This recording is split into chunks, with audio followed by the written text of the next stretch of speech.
Okay, so this summer's transfer window was a record-breaking transfer window. English Premier League clubs alone spent a record 2.36 billion in the transfer window.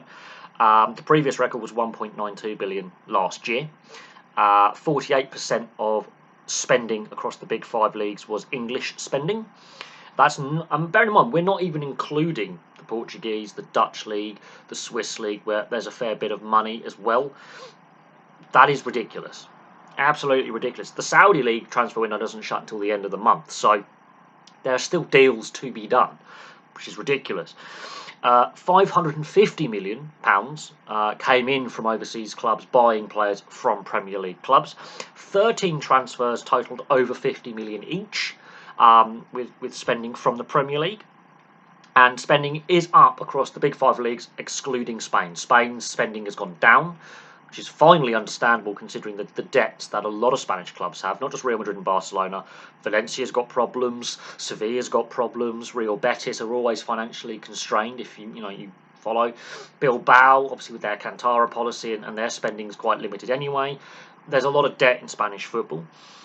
Now, Chelsea alone spent 380 million, which is a record for a club. Since Todd Boehly took over last summer, the club has spent close to £1 billion in 3 transfer windows. What is interesting is this record doesn't include the record spending total for both transfer windows last year, which was 2.7 billion approximately. That's going to be blown out the water in January. There's going to be some big spending in January. We're going to surpass last year's total spend. That's ridiculous. But where's this money coming from? Because fans, the average fan, there's a cost of living crisis. People are spending less money on merchandise and going to games. So where's this money coming from? Companies that would be sponsoring, a lot of them are reducing their budgets. They're also watching the pennies. I mean, some companies are going into administration and going bust, and trying to renegotiate sponsorship deals because there's less money in the economy. So where is this money coming from? It's like COVID never happened. It is like the pandemic never happened. Bearing in mind, 3 years ago, these are the same clubs that are saying we need to furlough non-playing staff, we're losing too much money, we need government assistance. So where's this spending coming from? I have no idea. It is an overinflated, overheating transfer market. And what we've seen in Spain, which is COVID has exposed, and in other leagues, is this is a economy built upon debt. And in some places, in some instances, especially like Barcelona, Real Madrid, Valencia, debt that cannot be serviced. Because without fans in attendance, even some of the so-called wealthiest of the wealthiest clubs were losing up to £8 million a day. So where the hell is this money coming from?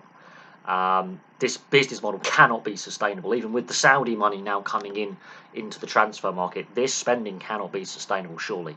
Even the wealthy PSG and Man City are actually selling players because they have to cut their spending, regardless of the financial fair play. As a business model alone, they're not making money. Chelsea, for all their spending, are actually making a loss year on year. There's only, I think, 2 seasons since 2003 Chelsea have actually turned a profit, and that's because they had transfer embargoes.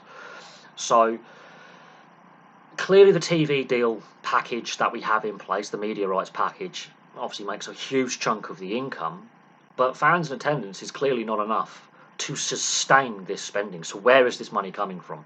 The only industry I can think of that's actually turning a profit right now is the gambling industry, and there's obviously plans in place to reduce the reliance on the gambling industry's funds coming in, and obviously UEFA are planning to introduce their new spending rules to overhaul financial fair play, which is clearly not working. None of these clubs can be financial fair play compliant. So there's a lot of questions about, is this spending sustainable? But year on year, these records get smashed. It is like COVID didn't happen. And you have to remember 3 years ago, we have got clubs going, we need fans in attendance, we're losing money, we've got to furlough non-playing staff, we need government handouts. And suddenly, within 3 years, they're smashing transfer records in consecutive transfer windows. So there's a few eyebrows being raised. Chelsea spending by Todd Boehly is ridiculous. There's enough money being spent there to buy multiple third world countries, and I'm not even joking. That is an obscene amount of money. Some of the spending is ridiculous. The transfer fees received from overseas is ridiculous.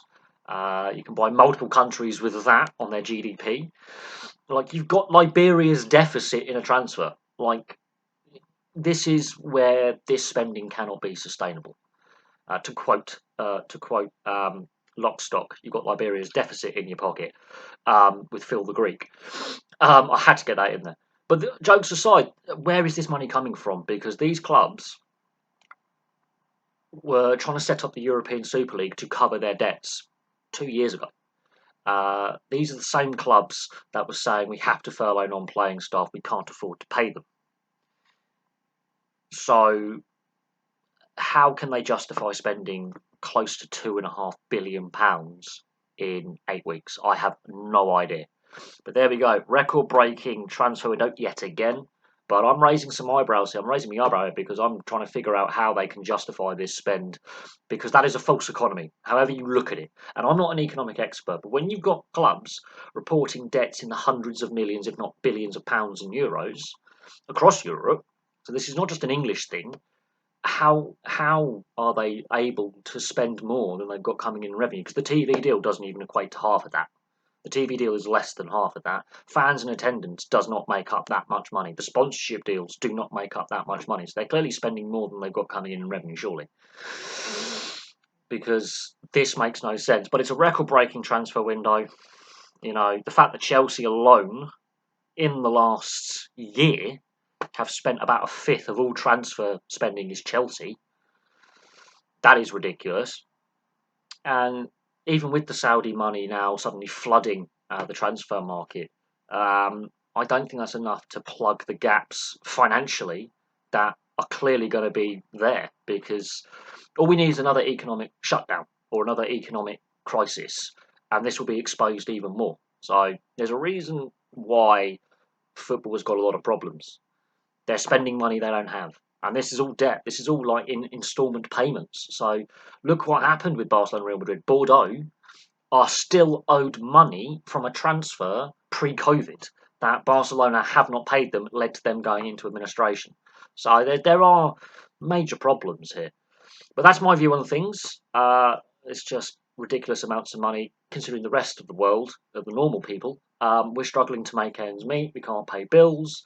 We're spending less in going to games and buying merchandise, and there are empty seats at the FA Cup semi-finals and final. There are empty seats at playoff finals. There are empty seats, at regular season games. Stadiums aren't being sold out yet. Somehow, out of nowhere, club owners have spent a ridiculous amount of money. But that's my view on things. Thank you very much for watching. Place your thoughts in the comment section below, and I'll have some more content for you very, very soon.